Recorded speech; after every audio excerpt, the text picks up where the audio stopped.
나라를 위해서 기도하며 시작했던 느헤미야가 이제 끝을 보입니다. 다음 주면 끝날 것 같아요. 이제 느헤미야가 13장이 끝인데 벌써 12장까지 왔습니다.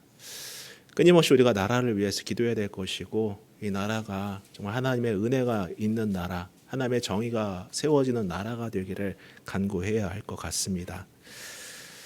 말씀 들어가도록 하겠습니다. 자, 사람은 누구나 처음은 그 사람의 겉을 보고 판단을 합니다. 그 외모를 보죠. 잘생겼는지, 예쁜지, 옷은 잘 입었는지, 그렇지 않습니까, 여러분? 하고 다니는 행색을 봅니다. 또 그 사람이 무엇을 소유하고 있는가, 학벌이 무엇인지, 어느 직장에 다니는지, 또 어디 사는지, 무엇을 타고 다니는지 등등 이러한 겉모습을 많이 따집니다. 그러나 시간이 흐를수록 사람에게 중요한 것은 겉모습이 아니라 그 내면이라는 것을 깨닫게 됩니다. 그렇지 않습니까, 여러분? 살아가다 보면은 그 내면이 참 중요하구나 생각이 들어요. 오늘날 정말 화려함으로 치장된 세상이지만 그 어느 때보다 우리 사람들의 내면이 병들어가고 있다는 것을 부정할 수 없는 것 같습니다. 우리는 심심치 않게 뉴스를 통해서 다양한 이야기를 접해요. 그렇게 화려해 보였던 사람이 실제로는 참 불행했구나, 정말 불안한 삶을 살았구나 라는 것을 보게 되기도 하고요. 또 정말 반듯하게 보였던 사람이 뒤로는 참 비난받아 마땅할 일을 저질러 왔다는 것을 보게 되는 경우도 종종 있습니다. 우리 그럴 때마다 보이는 게 다가 아니구나. 겉으로 보기엔 그런 사람처럼 안 보였는데 그 내면은 반대였구나. 이런 생각을 하지 않습니까? 이런 것들을 보면 우리에게 정말 중요한 것은 겉으로 드러나는 것만이 아니라 우리 내면이 아름답게 회복되는 것이 참 중요해 보입니다. 우리의 내면이 아름다운 사람 되기를 축복합니다. 자, 그런 면에 있어서 느헤미야 공동체가 회복되어 가는 모습은 이런 내면의 회복이 얼마나 중요한지를 우리에게 보여주고 있습니다. 그러한 과정을 또 오늘 우리 말씀 속에서 또 보게 되겠는데요. 바로 느헤미야 12장 내용이죠. 자, 느헤미야 12장은 우리가 전부를 읽진 않았지만은 크게 두 부분으로 나뉩니다. 하나는 명단이 있어요. 우리가 성경을 읽을 때 참 힘들죠. 명단을 읽을 때가 제일 힘들어요. 왜 힘듭니까? 나하고 연관이 없어 보이기 때문입니다. 나하고 그다지 연관이 없어 보이고 내게 유익이 없어 보여서 그 성경의 명단을 읽을 때마다 그냥 지나치기도 하고 참 읽기 어려울 때가 있어요. 발음도 힘들지 않습니까? 그리고 또 한 가지 내용이 후반부가 바로 오늘 우리가 읽은 내용인데 바로 봉헌식에 대한 얘기예요. 성벽을 봉헌하는 내용입니다. 자, 먼저 우리가 따로 읽지는 않았지만은 명단에는 깊은 의미가 있습니다. 늘 강조하는 부분이지만은 그냥 있는 게 아니에요. 그냥 쓸 용량이 좀 필요하니까는 명단에 좀 넣어놔야겠다, 이게 아니라는 것입니다. 자, 이제 중요한 세 가지 일은 뭐였습니까? 그동안 성벽 재건과 또 공동체의 갱신과 성읍 정비, 이 모든 것이 잘 끝났어요. 이제 느헤미야 공동체는 회복된 이스라엘로서 그 위상을 갖추게 되었고 이제 남은 것은 성벽을 봉헌하는 거였습니다. 하나님께 드리는 거였어요. 근데 느헤미야서는 보면은요, 성벽 봉헌에 앞서 아주 긴 명단을 제시를 하는데 바로 1절부터 26절까지의 내용이 그 명단입니다. 그동안 예루살렘 회복을 위해 돌아왔던 사람들의 명단이에요. 그 종교 지도자들의 명단입니다. 제사장들과 레위 사람들의 명단으로서 스룹바벨 때부터 시작된 그 1차 귀환 때부터 느헤미야 시대의 3차 귀환까지 귀환한 그 제사장들과 레위 사람들의 명단을 바로 1절부터 기록해 놓고 있는 거예요. 1차 귀환이라고 하니까는 감이 잘 안 오시죠? 1차 귀환이 그렇게 어려운 일이냐라고 생각을 하겠는데, 참고로 1차 귀환은요, 연도가 기원전입니다. 기원전 538년경. 기원전 538년경에 1차 귀환이 있었어요. 그리고 이로부터 80년이 지난 시점인 기원전 458년경에 2차 귀환이 있었습니다. 그리고 이로부터 또 13년이 지난 후에 기원전 445년경에 3차 귀환이 있었어요. 이 3차 귀환이 바로 느헤미야서입니다. 3차 귀환이 느헤미야서예요.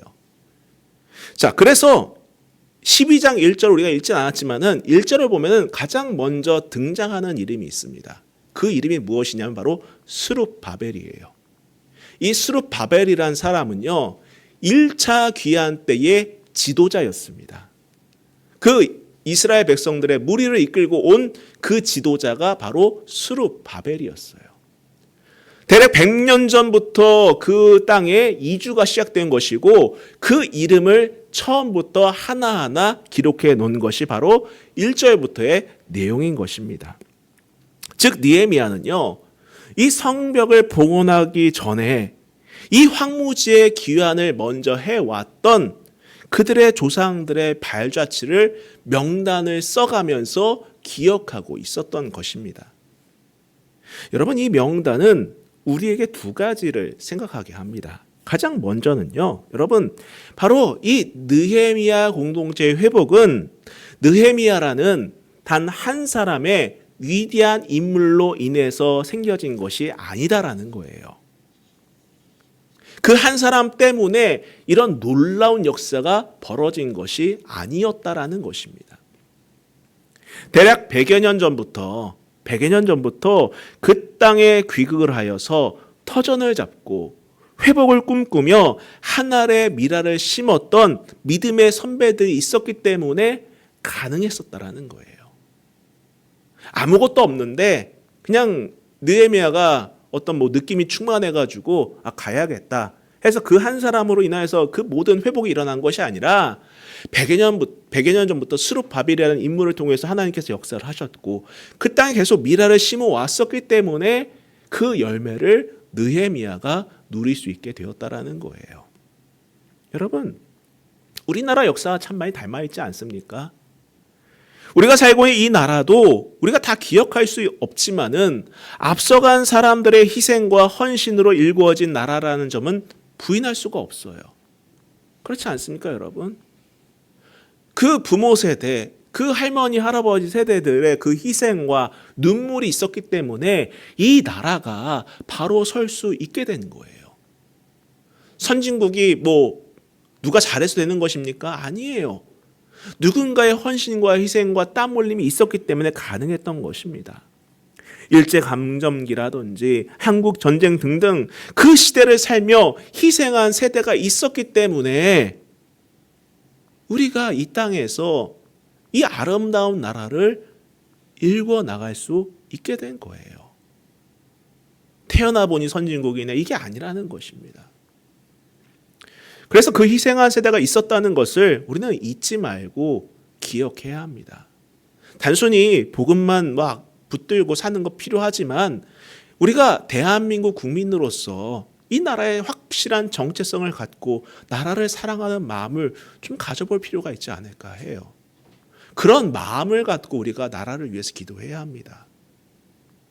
그냥 내 일 아니다, 내 문제 아니다, 나와 상관없다, 나만 잘 먹고 잘 살면 된다, 안 되면 이 나라 뜨면 된다, 나 좀 더 잘 먹게 외국 나가면, 이런 생각 갖는 것이 아니라 이미 이전부터 우리의 조상들이 눈물로 지켜왔던 이 나라, 정말 땀 흘려 피땀 흘려 일궈놨던 이 나라를 위해서 우리도 마찬가지로 하늘의 미랄을 심고 이 세대를 위해서 기도해야 하는 삶을 살아내야 하는 거예요. 특별히 우리 자녀 세대와 함께 예배해서 너무 감사한데 우리 자녀 세대들도 그런 것을 놓고 함께 기도할 수 있었으면 좋겠습니다. 꿈꿔봤으면 좋겠어요. 그리고 그뿐입니까? 한국교회도 마찬가지지 않습니까? 한국교회가 처음부터 이 땅에 이렇게 꽃이 피울 수 있었나요? 아니에요. 그렇지 않습니다. 제가 지난주에 이제 세안교회 임직식에 다녀왔어요. 다녀왔는데 그 교회가 이제 선대 목사님이 이제 천막에서 이제 시작한 교회였습니다. 천막에서 이제 교회를 시작을 해서 교회를 크게 일궈 나간 그러한 정말 놀라운 교회예요. 사실 우리가 예배하고 신앙생활을 할 수 있는 것은 그런 믿음의 선배들의 눈물과 기도가 있었고 헌신이 있었기 때문입니다.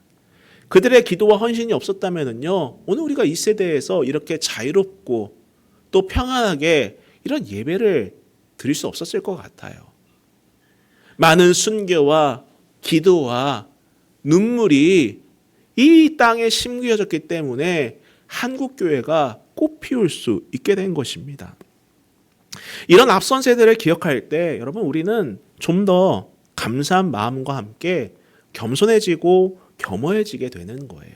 그리고 나라를 생각하게 되고 교회를 위해서 기도하게 되는 것입니다. 교회는요, 여러분, 선택하는 게 아니에요. 입맛에 맞춰서요. 하나님께서 보내시는 것입니다. 보내시는 거예요. 자, 두 번째로 우리가 이 명단을 통해서 우리가 기억할 수 있는 것은 무엇이냐면은, 이들의 이름이 성경에 기록되었다는 것은 무엇을 의미합니까? 바로 하나님이 기억하셨다라는 거예요. 하나님이 기억하셨다라는 것입니다. 사람들은 다 기억하지 못하고 누가 어떤 일을 행했고 어떤 땀 흘림과 희생이 있었는지 알 수 없지만은 하나님께서 그들의 이름 하나하나를 기억하고 계셨다라는 것을 이 성경을 통해서 우리에게 증언해 주고 있다라는 거예요. 성도 여러분, 꼭 TV 뉴스에 나와서 유명해져야지만이 사람들이 나의 이름을 기억해 주는 것이 아닙니다. 그런 사람도 이렇게 높이 띄워줬다가 어느 순간 갑자기 추락을 해버려요. 그리고 세상을 떠나면은요, 다 잊어버립니다. 누가 살았는지. 여러분 중에서 100년 전에 지도자라든지 부자라든지 잘생긴 사람이라든지 뭐 아는 사람이 있습니까? 없어요, 없어요. 사람들은 다 있습니다. 그게 현실이에요. 그러나 하나님의 나라를 위해서 하늘의 미라를 심은 사람들은 누가 기억하신다? 하나님께서 기억하신다라는 거예요. 여러분, 이게 얼마나 감사한 일입니까? 작고 나약하고 천한 이러한 존재를 하나님께서 기억하고 계시다. 여러분, 그런 믿음이 이 말씀을 보면서 있기를 축복합니다. 하나님이 기억하시는 이름, 하나님이 기억하시는 나. 오늘 이 순간에도 여러분, 여러분의 예배를 받으시고 여러분의 기도를 들으시면서 여러분의 이름을 기억하고 계시는 하나님이 계심을 믿으시기를 축복합니다. 여러분, 믿으세요. 더 중요한 것은 무엇입니까? 우리의 이름이 하나님께서 기억하시고 나아가 생명책에 기록되었다라는 거예요. 여러분, 우리의 삶은 이 땅에서 영원하지 않습니다. 영원하지 않아요. 우리는 잠시 왔다가 떠날 나그네와 같은 존재예요. 우리가 돌아가야 할 본향이 있어요. 본향이 있습니다. 그 본향에 가서 그 생명책에 기록되었다라는 것만큼 소중한 일이 어디 있겠습니까? 자, 그러면서 여러분, 그리고 우리가 또 알아봐야 될 것은 뭐냐? 이 명단 속에서 바로 후손이 기억한다라는 거예요. 오늘 성경을 보면은 느헤미야가 스불론부터 이렇게 적어 내려가지 않습니까? 기억하고 있는 거예요. 그 후손들이 기억한다라는 것입니다. 여러분, 이 대목에서 우리는 과연 다음 세대에 내 이름이 어떻게 기억될 것이고 무엇을 남겨주어야 할지에 대한 고민을 하게 됩니다. 그렇지 않습니까, 여러분? 여러분, 거창하게 생각할 것 없어요. 과연 나는, 남이 아니에요. 나는 과연 내 자녀 세대에게 무엇을 물려주고 어떻게 기억되기를 바라는지를 생각해 보시면 돼요. 여러분의 자녀에게 어떻게 기억되기를 원하십니까? 어떤 존재로 인식되시기를 원하십니까? 여러분이 세상을 떠나고 난 이후에 여러분의 후손이 여러분의 삶을 어떻게 기억하시기를 원하십니까? 저는 개인적으로 아버지에 대한 기억이 계속 있어요. 저희 아버지는 주말마다 교회를 가셔서 청소를 하셨습니다. 이제 10대 때에도 교회 가자는 말이 너무 싫었어요. 그때는요. 왜냐하면은 청소하러 가자는 거거든요. 고등학생 때 주말에 좀 쉬고 싶은데 아들아 교회 가자 그러면은 가기 싫은데 끌고 가는 거예요. 가자고. 아버지 말이니까 따라가야죠. 가면 뭐예요? 청소하는 거예요. 화장실 청소하고 천장에 피어있는 곰팡이 사다리 타고 올라가서 닦고, 예? 쓸고 닦고 그걸 하는 거예요. 근데 그 기억이 지금도 생생해요. 지금도 생생한데 그러한 아버지에 대한 기억이 제가 사역을 해오면서 뭐 언제나 순탄했겠습니까? 부격자 시절에 힘들고 어려운 시절에도 그러한 기억들이 저를 버텨내게 해줬다라는 거예요. 한 가지 간증이라면 간증이겠지만은 이제 이 교회를 처음 개척하고서는 잠시 이제 마음을 정리하려고 어디 순례길을 좀 걷는 중에 꿈을 꾸는데 그때 이제 교회를 개척을 해놓고 예배를 드리기 전이었어요. 꿈속에서 아버지가 교회를 이렇게 딱 청소를 하시더라고요. 이 교회를 청소하시면서 이제 다 됐다. 이게 말씀해 주시는데 눈물이 그냥 왈칵 쏟아지더라고요. 너무 감사해요. 여러분은 여러분의 자손에게, 여러분의 후손에게, 여러분의 자녀들에게 어떠한 존재로 기억되시기를 원하십니까? 여러분 그것을 우리는 정말 두려워해야 돼요. 두려워해야 돼요. 우리 모두가 정말 믿음이라는 정말 귀한 유산을 물려주는 그러한 존재로 기억되고 정말 길이길이 정말 그리워하는 존재가 될 수 있기를 주님의 이름으로 축복합니다. 자, 이제 본격적으로 본문인 성벽 봉헌식에 대해서 이야기해 보도록 하겠습니다. 자, 27절부터 한번 다시 보면은요. 예루살렘 성벽을 봉헌하게 되니 각 처에서 레위 사람들을 찾아 예루살렘으로 데려다가 감사하며 노래하며 재금을 치며 비파와 수금을 타며 즐거이 봉헌식을 행하려 하매 이에 노래하는 자들이 예루살렘 사방들과 느도바 사람의 마을에서 모여들고 또 벳길갈과 게바와 아스마웻 들에서 모여들었으니 이 노래하는 자들은 자기들을 위하여 예루살렘 사방의 마을들을 이루었음이라. 제사장들과 레위 사람들이 몸을 정결하게 하고 또 백성과 성문과 성벽을 정결하게 하니라. 자, 이제 성벽 봉헌식인데 이 대목에서 우리는 한 가지 의문을 가져볼 필요가 있어요. 바로 왜 이제 와서 성벽 봉헌식을 하는가라는 거예요. 왜 이제 와서? 우리는 앞서 느헤미야 6장에서 이미 성벽이 완공되었다라는 것을 보았습니다. 그렇지 않습니까? 6장 15절을 보면은 성벽 역사가 52일 만에 에루럴 25일에 끝남에 6장에 성벽 공사가 끝났어요. 이미 끝났어요. 모든 게 끝났습니다. 자, 그러면은 우리식으로 생각하면은 끝났으니까는 모든 행사를 하자. 보통 그렇지 않습니까, 여러분?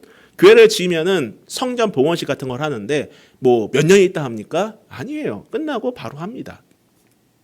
근데 보면은 6장에서 이미 모든 성벽에 대한 공사가 다 끝났는데 12장에 와서 이 성벽에 대한 봉헌식을 하고 있다라는 거예요. 자, 그 사이에 어떤 일들이 있었는지 다시 한번 보시기 바랍니다. 가장 먼저 뭐가 일어났었습니까? 자원하는 마음을 갖고 예배하기 위해 모였어요. 그리고 말씀을 좀 들려달라고 요청하는 장면이 있었습니다. 그리고 그 다음에 어떤 일이 벌어졌습니까? 참회하고 회개하는 역사가 그들 안에서 일어났어요.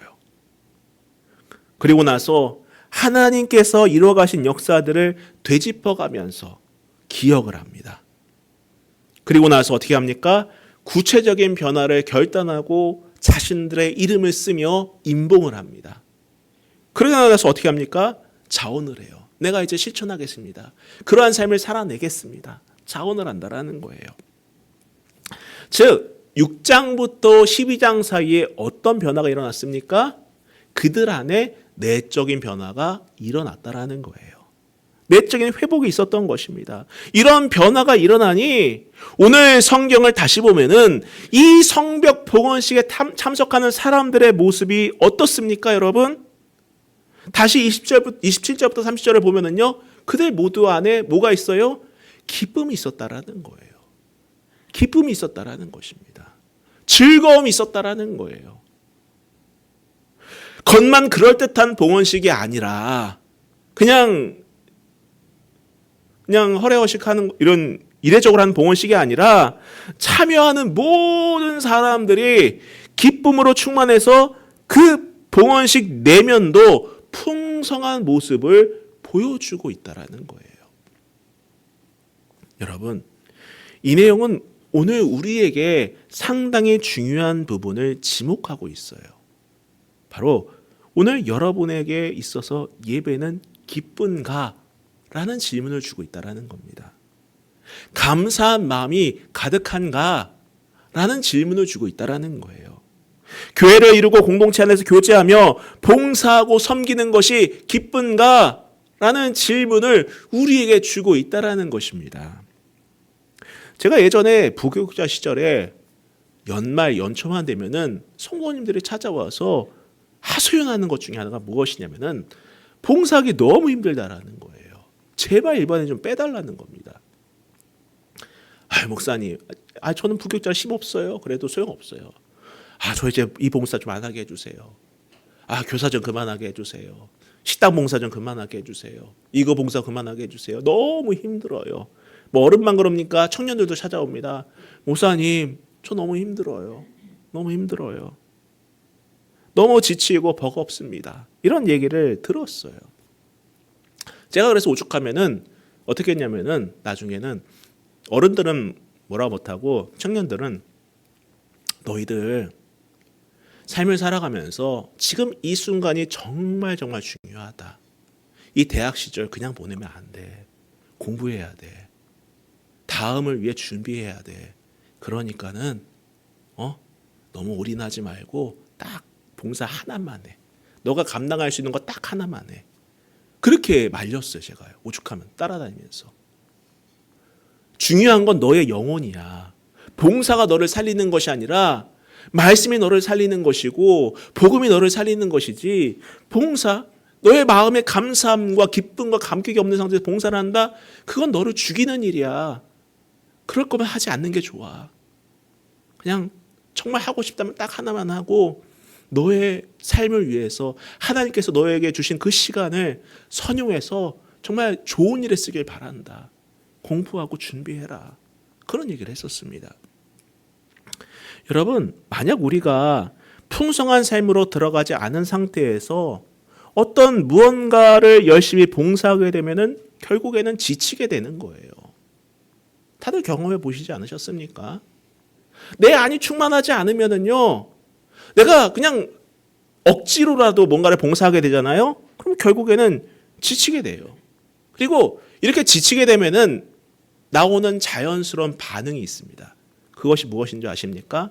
바로 사람들의 평가에 민감해지는 거예요. 사람들 눈치 보는 겁니다. 사람들의 평가를 보는 거예요. 그래서 조금이라도 싫은 소리 하면은 다 시험 들었어 하고, 잘한다 잘한다 하면은 또 좋아서 하고, 사람들의 평가에 민감해진다라는 거예요. 그리고 이 평가에 민감해지면은 자연스럽게 사람들의 말에 휘둘리거나 끌려다니게 되겠죠. 이거 해야 돼, 저거 해야 돼. 자신의 역량과 상황은 고려하지 않은 채 그냥 끌려다니는 겁니다. 이거 해야 된다, 저거 해야 된다 등등의 요구를 들어줘야지 신앙에 좋은 것처럼 생각이 들고 마지못해 하는 그런 삶이 되는 거예요. 자, 그렇게 되면 어떻게 되는 줄 아십니까, 여러분? 우리의 믿음은 자연스럽게 말 그대로 종교 생활이 되는 거예요. 종교 생활이 되는 것입니다. 이 모습은 마치 여러분 예수님 시대에 바리새인들이나 종교 지도자들처럼 그들이 보였던 모습처럼 전락하게 되어버린다라는 거예요. 여러분 신약 성경을 한번 보시면 아시지 않습니까? 그들의 종교 생활은 사실상 흠잡을 데가 없었어요. 일주일에 몇 번씩 금식을 하고 11조를 드리고 기도를 하고 예배를 참여하고 그들의 종교 생활은 흠잡을 데가 없었어요. 겉으로 드러나는 모습은 고귀해 보였습니다. 사람들의 박수와 갈채를 받을 만했어요. 그러나 그들의 내면은 풍성한 삶이 아닌 종교적인 의무감에 찌들어 있었고 그것이 가시가 되어서 다른 사람들을 판단하거나 찌르는 잣대가 되어버린 것입니다. 급기 어떻게 됩니까? 예수님은 십자가에 못 박아버리지 않습니까? 무엇이? 그들의 종교 생활이. 풍성하지 못한 그들의 삶이.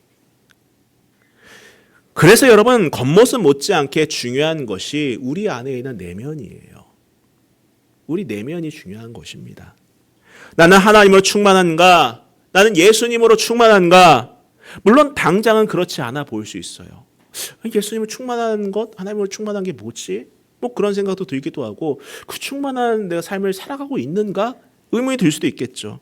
그리고 나 스스로 너무 부족해서 부끄럽고 하나님으로 충만하다라는 그 말이 너무나도 멀게 느껴지고 또 예수님으로 충만하다는 말이 뭔가 추상적인 이야기를 하는 것처럼 들려서 잘 모를 수도 있어요.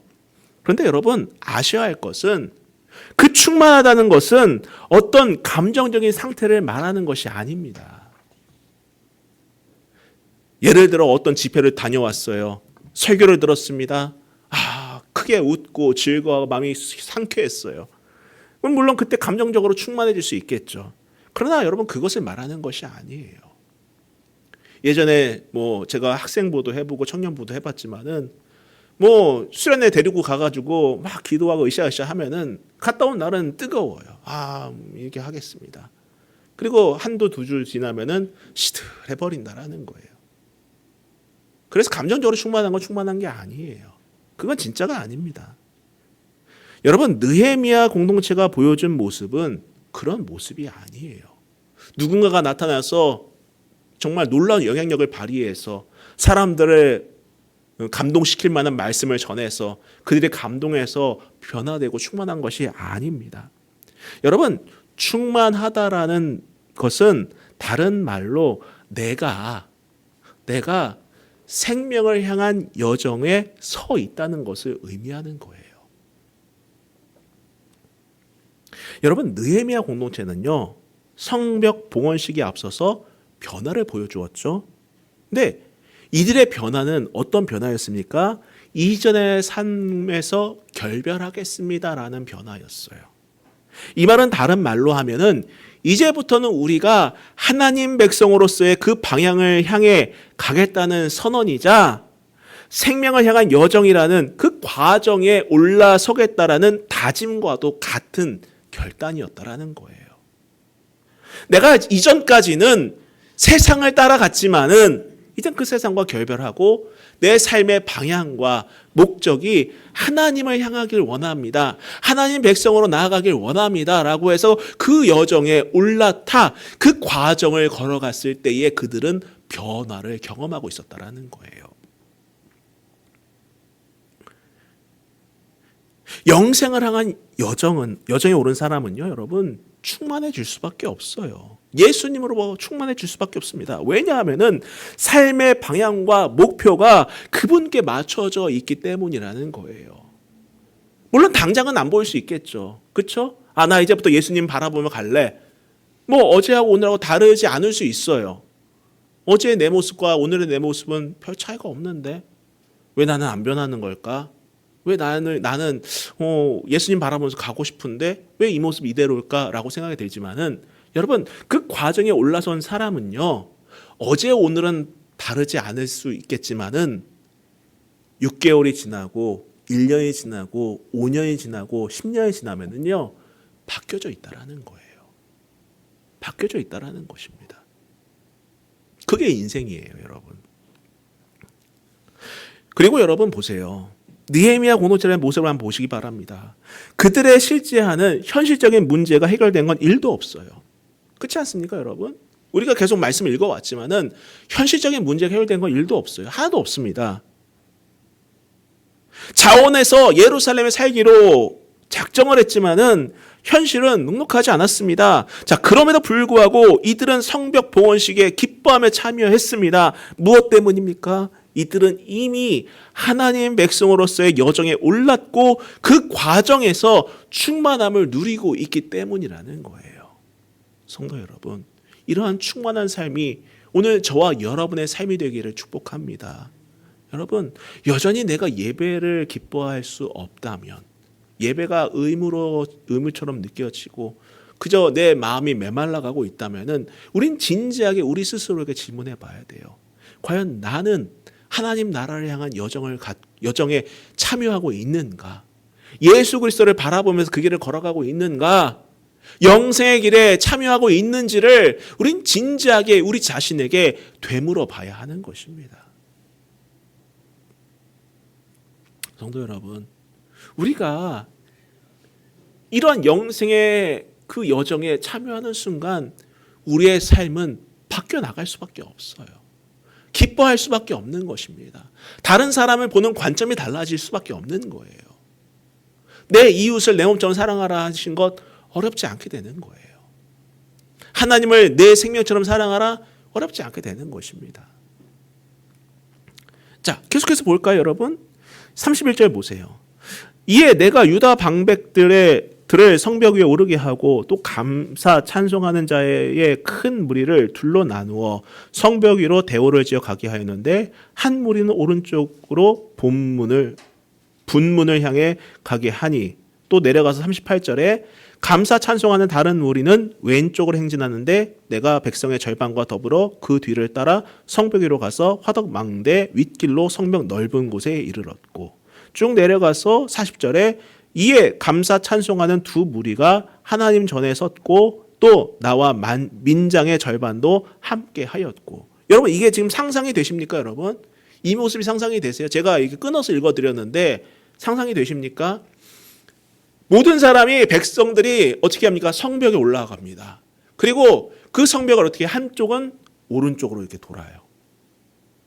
또 한 무리는 왼쪽으로 돕니다. 이들 모두는 감사하고 찬양하고 그리고 이들이 어떻게 합니까? 두 무리가 하나님 전에 모여요. 그리고 그 안에서 함께 기뻐하고 찬양을 합니다. 여러분 이게 누가 시켜서 되는 문제입니까? 누가 해라 밀어서 되는 문제예요? 아니에요. 그들에게는 기쁨이 넘쳤어요. 그들에게는 자원하는 마음으로 충만했습니다.